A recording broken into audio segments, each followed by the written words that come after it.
Good morning, everyone.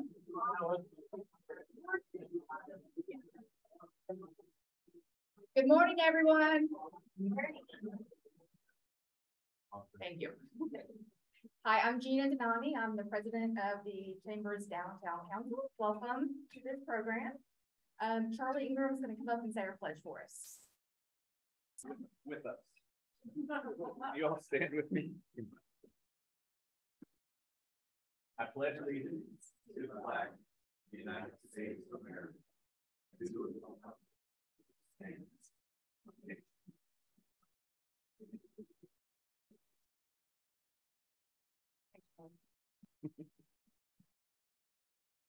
Okay, so first I want to start off by thanking our annual sponsors, Synovus, EPB, Workspeed, Chattanooga Hotel, and Double Cola. And Double Cola is our monthly sponsor, so I'm going to ask Katrina Farmer to come up and say a few words.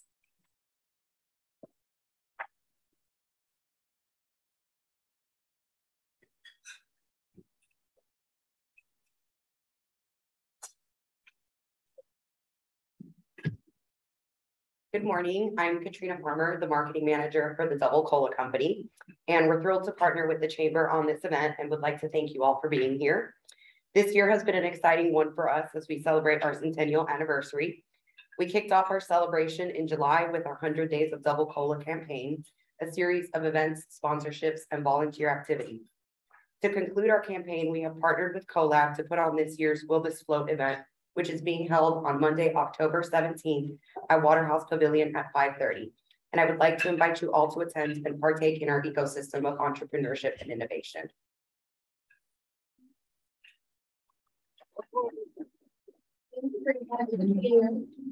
Next, I will get Dawn Gelset to come up and introduce our speaker. Okay.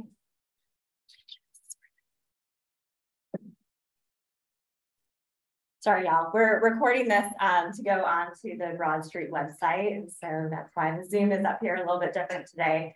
But I have the pleasure of introducing my boss, Emily Mack, with River City Company. So she's going to tell you all about River City. So I'm just going to tell you a little bit about her, Emily, before coming to River City Company. And she just celebrated her 2-year anniversary. So we're very excited that she's stuck with us for 2 years. Before she was here, she did serve as the director of the Department of Metropolitan Development for the city of Indianapolis, where she oversaw the city's economic development, incentives program, large-scale redevelopment projects, land banking, and a distribution of federal grants. And so she has an amazing background, a lot of experience. She serves on multiple boards here. So she works a lot with places like the Tourism Company, the Chamber of Commerce, the Girl Scouts of Southern Appalachia, and so forth. And while she's not working, she enjoys time with her Basset Hounds, Doug and Dixie, and her husband, Brian. So with that, help me welcome Emily. Awesome.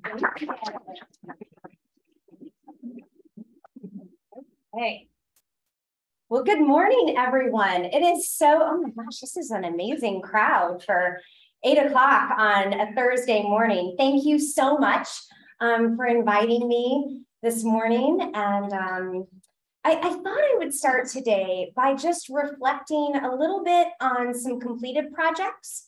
However, I do want to spend the majority of the time looking forward and sharing about current and future initiatives. So with that, we're just going to jump right in. So many of you I know are familiar with River City Company's work, but just in case you're not familiar with our organization, I've included a really brief overview. So River City Company, we are a private 501c3 not-for-profit organization. We were founded in 1986. And we serve as Chattanooga's downtown economic development organization. Our mission is to foster a vibrant and thriving downtown that is the economic, social, and cultural center of Chattanooga. And our vision is to create and cultivate a world-class downtown for all. We have a small but a super mighty staff, several of whom are here today. Thank you so much. And our annual budget is right around $3.6 million. Our operating budget is entirely self-funded, meaning that we don't rely on any outside financial support to fund our operations. However, we are so grateful to have incredible partners and both in the philanthropic, private, and public sectors that we work with for very specific programs and projects. So despite the coronavirus, economic development and public realm projects have continued to move forward downtown. Since 2016, there have been 87 projects completed and opened their doors, totaling over $1 billion of investment in our downtown. We've had over 1 million square feet of commercial space added or completely renovated, and we've added almost 5,000 new housing units to our downtown footprint. And that investment in downtown continues. All you have to do is just walk around and you can see it and often hear it. And so we currently have 17 projects that are under construction, totaling about $160 million of new investment.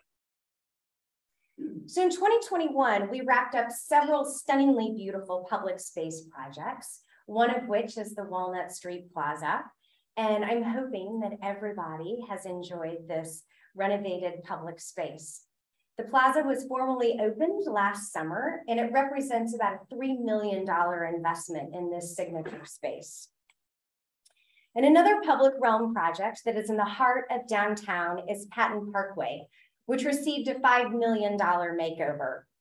PATTEN Parkway was rebuilt and remade with new pavers, street trees, parking, seating, and public art.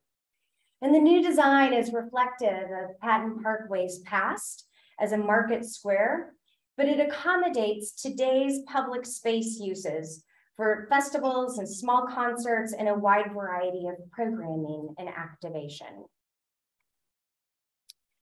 The Martin Luther King corridor has also experienced significant investment in the past several years, and that is not stopping. River City Company recently sold the parcel at 621 East MLK to Chattanooga Neighborhood Enterprises for a new 2.4 million 24-unit multifamily development. And then also last year, River City Company sold the site at 401 East MLK to Lamppost Properties, who invested about $11 million in a new 3-story, almost 13,000 square foot building. And so today, if you go by, you'll know that this is the Urban League's new headquarters. And of course, I'm hoping that everyone has visited and eaten at Slim & Husky's. So I wanted to take a moment to also highlight some truly transformative projects, as well as a wonderful collaborative partnership. So several years ago, we had the opportunity to partner with UNUM and create a master plan for the redevelopment of their surface parking lots. And we've been fortunate to carry that partnership forward and facilitate these phased future redevelopment projects. So phase 1 is the new Riverfront development, which was built upon 2 former UNUM surface parking lots. Riverfront was developed by the Beach Company. They're out of Charleston, South Carolina. And it's a new $48 million mixed-use project. It includes 163 residential apartment units, which are already over 90% leased, and about 16,000 square feet of ground floor retail space. So the second phase is 5 acres that we commonly refer to as the Vine Street lots. So what we did a similar process like we did with Riverfront. In partnership with UNUM, we issued an RFP to local, regional, and national developers. And after a multi-round competitive interview process, UNUM selected a developer, and they're in the due diligence process right now. So that new developer will bring a new product type to downtown. You can kind of think of it a little bit of kind of a Georgetown-esque style. And it will include 136 for-sale townhomes, which the developer also terms they are at attainable price points. And the third and last phase is roughly 5 acres in the Walnut Hill area. And so that's just south of the Edwin Hotel. So it stretches from Aquarium Way towards UNUM's headquarters. So just like those previous phases, we issued an RFP to local, regional, and national developers, and we helped UNUM conduct a multi-round interview process. UNUM is currently in the process of selecting a developer. And although we don't know which developer at this time they're going to select, we anticipate that that development will include roughly 250 units and about 10,000 square feet of commercial space, as well as some public green space. So let's think about that collectively. That is 15 acres of surface parking lots that will be redeveloped. Together, that will result in roughly 550 new units. Many of those are 2-bedroom, and there are certainly numerous 3-bedrooms. And so conservatively, that could result in 700, 800 new residents, and I think that's probably the low end, calling downtown home in the next 3 to 5 years. That's pretty incredible. So now some people may not consider the next 2 projects as sensational as redeveloping surface parking lots, but I will say that River City Company thinks that they're incredibly important, and I really hope that you do too. So last year, River City Company, we launched the Downtown Data Dashboard. Demographic, economic, housing, livability, and transportation data for downtown, Hamilton County, and the greater Chattanooga region are now at your fingertips. The data dashboard previously did not exist in Chattanooga, and we think it's a really incredible tool for the city and county policymakers, community organizations, corporations, prospective developers in the finance industry, and others. And I also, this is a little bit of a spoiler alert, but we are continuing to enhance that dashboard. So we're actually in the final stages of building a new downtown development tracking feature. And so within probably the next month or so, you'll be able to see all of the recently completed and future planned residential and commercial projects that are going on. So another equally important project that we kicked off last month is a comprehensive downtown real estate market study. Our downtown has experienced tremendous change these past few years, and we know that there's more changes on the horizon.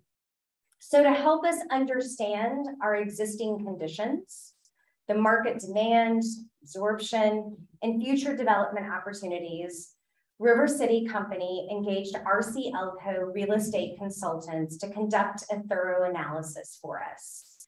So this study is currently in process, and it will be complete by the end of this year. So my hope is that this data helps inform and guide us, as well as partner organizations, on how we should reposition, reimagine, and redevelop portions of our downtown. So speaking of future redevelopment opportunities, I included this slide because I knew that if I didn't, you were gonna ask me about it. And so that we all know that in the coming years, the Chattanooga Lookouts will be relocating to their new home at the US Pipe and Wheelan Foundry site.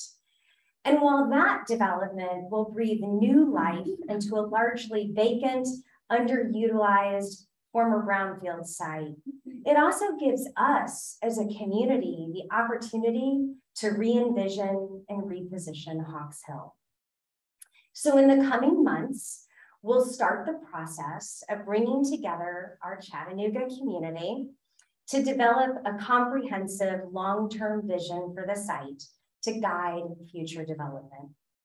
So utilizing those guiding principles that are outlined in the One Riverfront plan, And paired with a real estate market analysis and community input, we can begin to explore potential land uses, density, public spaces, connectivity, and the necessary infrastructure to support that future redevelopment. And that brings me to the One Riverfront plan. I'm hoping that everyone is pretty familiar with this plan. Last year, River City Company wrapped up a significant planning initiative to develop a roadmap for the future of the Riverfront District through the One Riverfront plan. No doubt, Chattanooga has made transformational strides over the past 30 years to recapture and to revitalize our riverfront and our downtown core. However, today, our Riverfront District faces some significant challenges, including aging or lack of infrastructure and amenities. And some would share that it suffers from an imbalance of tourist and visitor activity compared to local use. And the One Riverfront plan is our chance as a community to reimagine, reposition, and reactivate the riverfront for all Chattanoogans, for today, tomorrow, and those generations to come. So through the One Riverfront planning process, community engagement was foundational. And over the course of 18 months, we heard from roughly 2,300 Chattanooga residents about what they wanted to see and do and experience in the Riverfront District.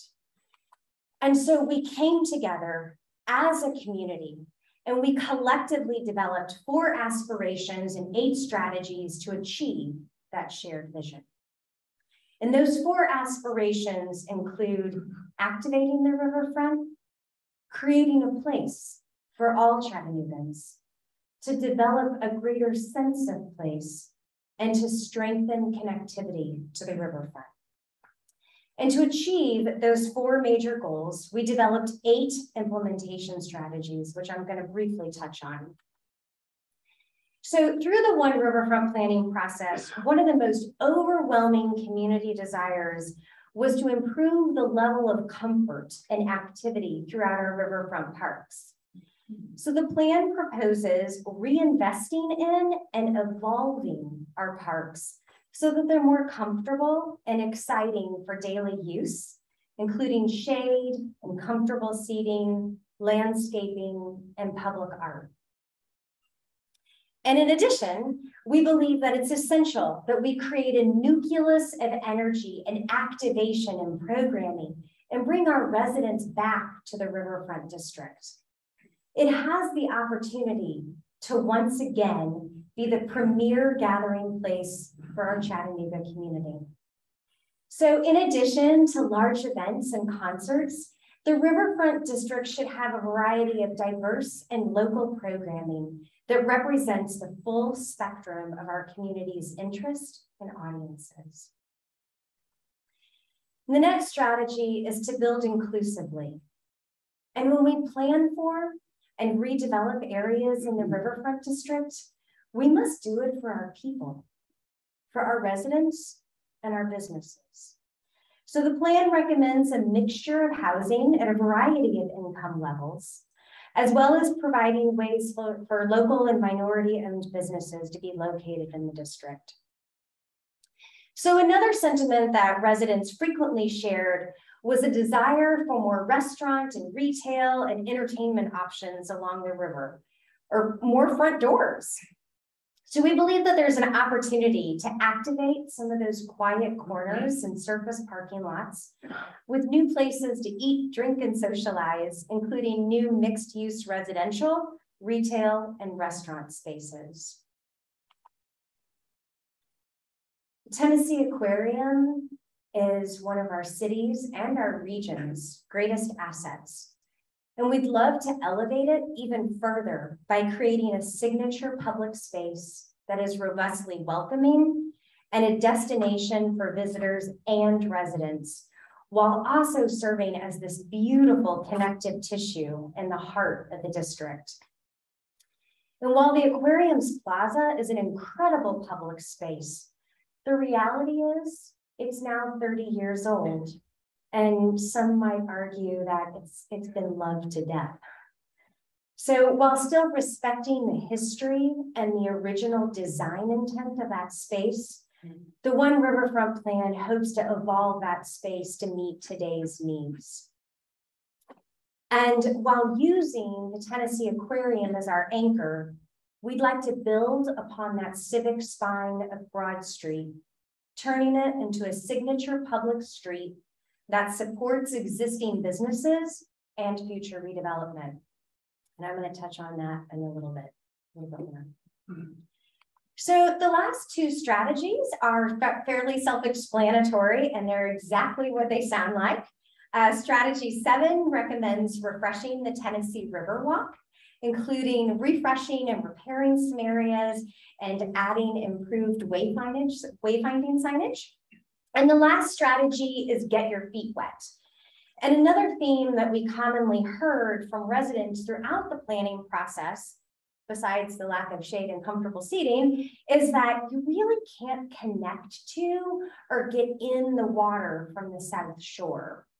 So the plan recommends establishing and creating several ways that people can safely engage with or get in the water in ways that feel most comfortable to them. So now that the One Riverfront plan is complete, I am happy to share that we are taking the next steps towards implementation. So relative to humanizing our riverfront parks, we formed a public-private partnership working group. And together, as a team, we collaboratively developed our guiding principles and a scope of work. And our hope is to engage a multidisciplinary design firm in the first quarter of 2023.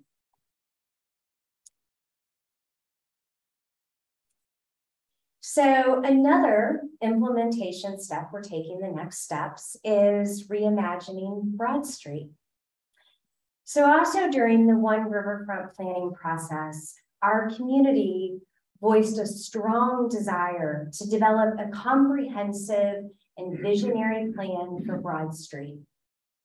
The plan will include a detailed block-by-block urban design analysis and schematic design, including the preliminary engineering and all of the survey work. Our goal is to meet our community's vision of designing a premier public street, including multimodal transportation enhancements, integrating technology, green infrastructure, parking, future economic development opportunities, all while supporting our existing businesses and our residents. So this slide depicts the 4 phases of this planning process. And so we're at the very beginning. We're just at step number 1. And that step number 1 will transpire throughout the 4th quarter of 2022. So really from October to December. And then in January of 2023, we will transition into step number 2, which includes a really intensive 5-day design charrette. We do not have the date set for that yet. However, please stay tuned because I would like to invite you all to participate and be a part of that process. Steps 3 and 4 will also occur in the 1st quarter, and we intend to wrap things up in the 2nd quarter of 2023. So again, a lot is happening. We just kicked off this process. Again, we're just at the very beginning of this. There will be numerous opportunities for you to provide your input and your insights and your perspectives and your hopes over the coming months. And so as a part of this initial information and data gathering, everybody should have some cards at their table. There is a QR code on that. We recently launched a survey, and I really want to encourage you all to take a few minutes when you have time, and please complete the survey. It doesn't take a lot of time. I'm guessing it's probably going to take you roughly 5 minutes, but we would really love to have your input on that. Your feedback and your insights, your perspective, and your desires will literally help shape the future of Broad Street. So hopefully this has given you a decent overview of what is happening from an economic development perspective downtown, some of those things in the past, what we're currently working on, and some of those future initiatives. I'm going to pause and I'm going to turn the floor over to you and open it up for questions. I know it's early. None? This is amazing. I'm done. No, I'm teasing. So, yes, ma'am. First and foremost, just phenomenal work. I've seen how considerate you guys have. I guess my question is, for a small business like mine, where we don't have access to a lot of capital, is this reimagining of Broad Street, is there space for a company like mine? Absolutely. So in the One Riverfront plan, and I kind of briefly touched on this, and I mean, it's a big plan, and I know I just like ran through it in like a couple of minutes. So part of that, when we talk about building inclusively, it is also attracting local and minority-owned businesses to the Riverfront district. And so part of this is also identifying specific tools that we can do to help smaller businesses and not only attract them, but retain them in our downtown. And so we are already in the process of looking at some new opportunities, some solutions, some tools, ways to break down barriers for some of those smaller businesses, so that it isn't such a barrier to be down there. And so there's other cities, of course, you know, throughout the United States that have really good programs. I think it's an opportunity to explore some of those programs and see if there are, we can maybe adapt those for Chattanooga and bring those here for our downtown. But absolutely, and I will say that is also something that has been really, really important, that our residents voice. They're like, we want local, we want small businesses, we want our business community in the Riverfront district to reflect who we are. So absolutely. Yes, sir. I'm curious, one thing I didn't hear you address was transportation, because except that down Broad Street, multiple modes of transportation, which I don't know what that means, except maybe bike paths. But the two questions I have is, one, I understand most of the parking spaces that are being, the parking lots that are being redeveloped are kind of off in the ground areas. They're not downtown. But there's, I don't know if I'd say parking problem, but parking is not an easy thing. Even this morning at 7:30, you know, I'm parking to where you're trying to go. And also, all of Chattanooga streets, you know, especially North Shore there and stuff, they're like 2 lanes wide with about 6 inches on each side in case you have to pass. So if they addressed or talked about any of that, because as you're bringing more of these people in, you're creating obviously more traffic, and to think that everybody's going to ride bicycles is not realistic.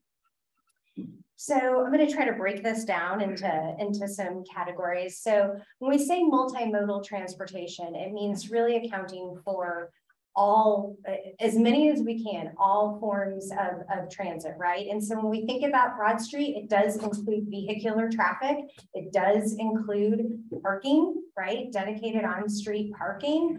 It also, we would hope that there are dedicated and protected bike lanes, but also giving some of that space back for to our community. So in the form of really wide sidewalks, and also to have, there's still plenty of space for things like sidewalk cafes.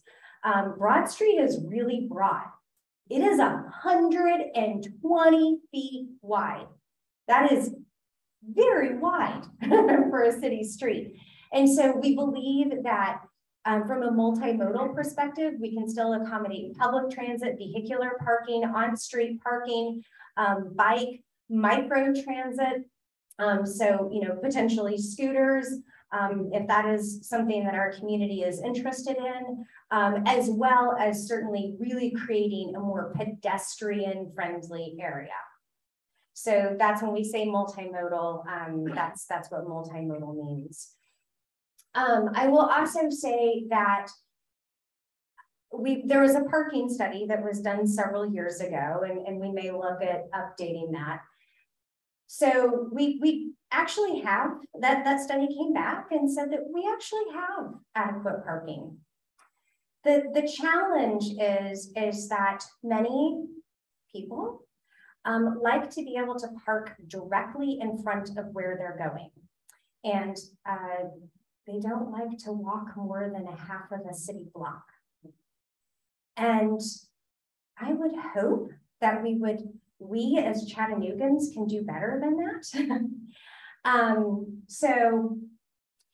But we do understand we are a mid-sized city. We still are an auto-centric city. And so being able to accommodate parking is something that's very important. I do think that we also have an opportunity to have, we've got several parking garages and structured parking. I will say one of the things we did here through the One Riverfront plan is it's not always easy for visitors and our residents to understand if they're private garages, if they're open to the public. And so we think that we have an opportunity through better wayfinding and now even through technology to signify and to communicate to visitors and residents, hey, these are for you. You can park here. So to help break down those barriers and make it easier for people. So, yes, sir. Just a follow-up with this. When you think about the parking garages, I agree with you. There's plenty of parking here in the city. If you want to walk, or park in a garage. But if you park in a garage and it's a large event, it's automated coming out with one gate at most of these places. So I would encourage you maybe to take a look at some of the vendors and say, we need options to get out of the garage and in a timely manner. Because you can be in a garage, I was in a garage for 35 minutes one time. I'm so sorry. That's a long time. And I'm not going to belabor the parking thing, but I do think, again, that we as Chattanooga have an opportunity with our parking system to be more efficient, effective, and to better serve our residents and our visitors. Larger cities have some pretty sophisticated, comprehensive parking systems so that it's just easier. And I think that it could be an opportunity to look at some of those new systems in the future and hopefully improve upon those and make it easier for our residents. And so maybe bring some of those tools here. Yes, sir. One of the restricting things to development, because we've got a lot of development going on downtown, is the infrastructure. Not electric so much. We have tremendous electrical capability wonderfully. But what we lack in is specifically sewer capacity and continue to struggle with that. Is there any addressing that issue? Because this will drive a lot of need for infrastructure. Yeah.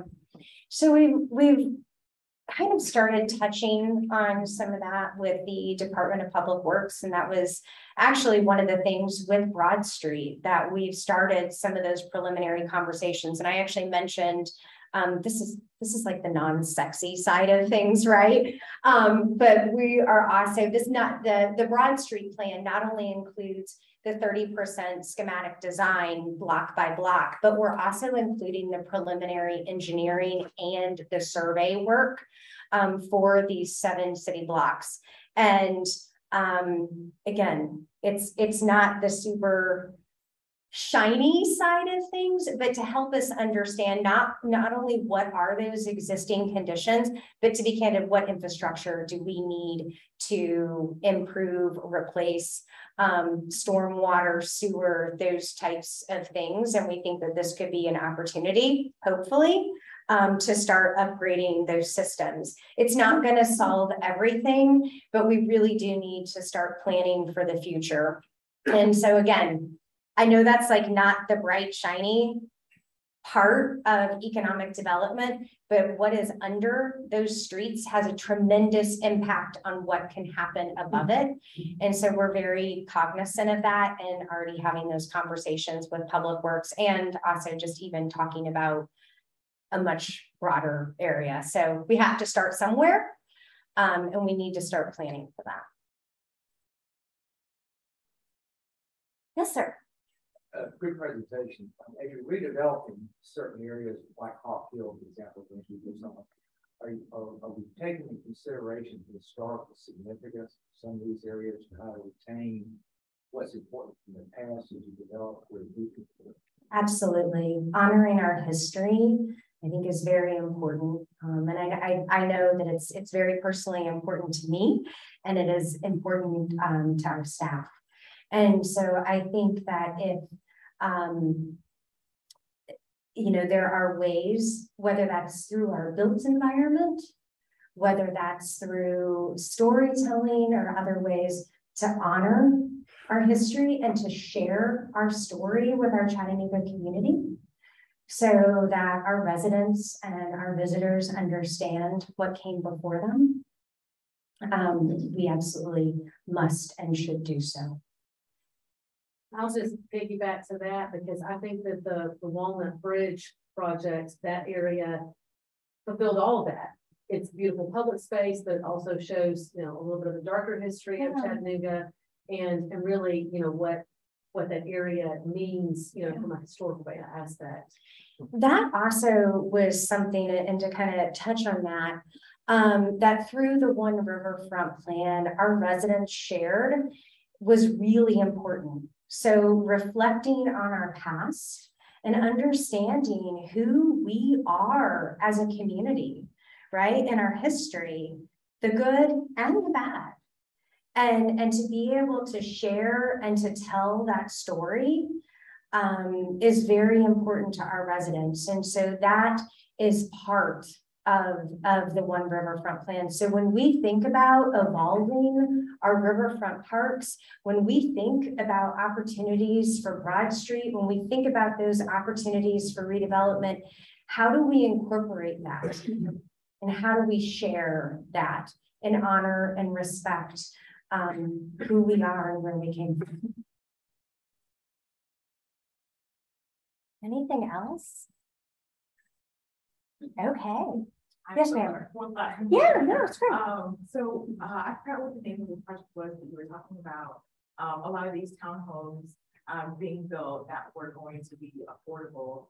So with any growing city, of course, gentrification is inevitably a part of that.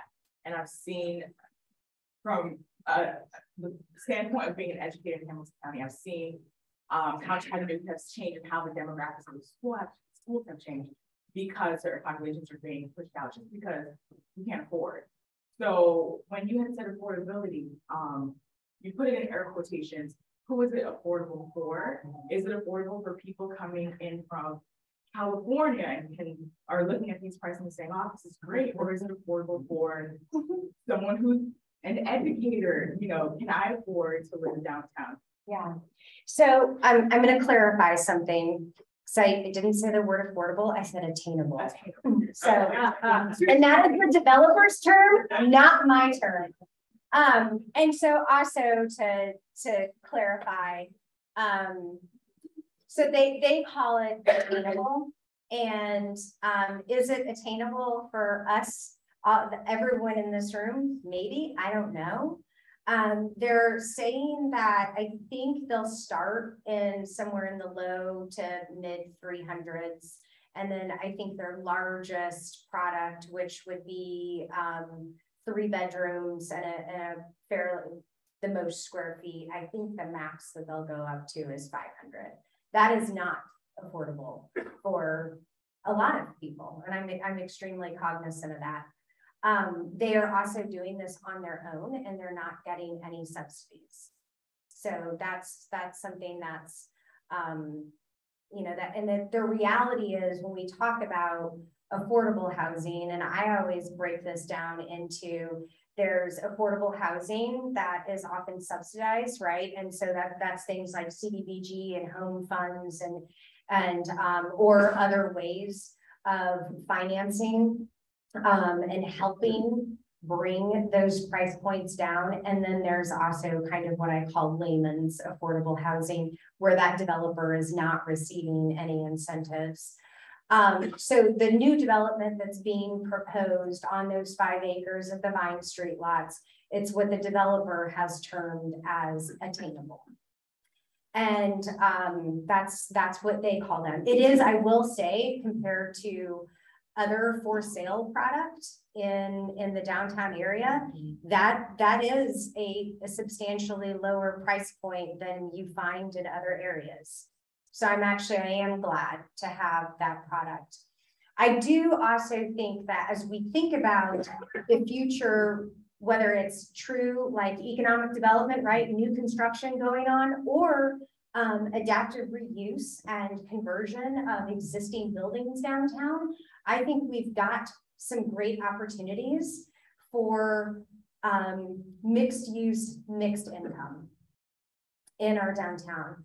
And I have my personal philosophy is that if you choose to live downtown, there should be a housing product for you. So if you are an executive at a company, there should be a housing product for you. If you're a police officer, a firefighter, if you're a teacher, if you're a nurse, there should be a housing product for you. If you're a senior on a fixed income, there should be a housing product for you. If you're one of the incredible people that work in our hospitality industry, there should be a housing product for you. And I think that we have an incredible opportunity in downtown Chattanooga, and I think that we should do better, and we should do better for our entire community. So as we go forward, I think that we need to think about every single Chattanooga resident at every single point in their life. Whether you're 2 or you're 82, I would like to think that there is a home for you. So that is my personal philosophy. And that is what I also strive for going forward as we think about redevelopment and economic development in our downtown. Anything else? Okay, awesome. Thank you. Can we turn it back over to Gina? Okay, thank you, Emily. If any of you are not members of the chamber and you have any questions about benefits, there are lots of chamber representatives here that you can see and learn more.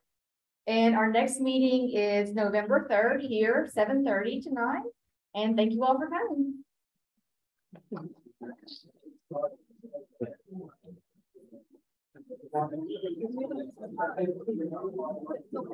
It's pretty nice.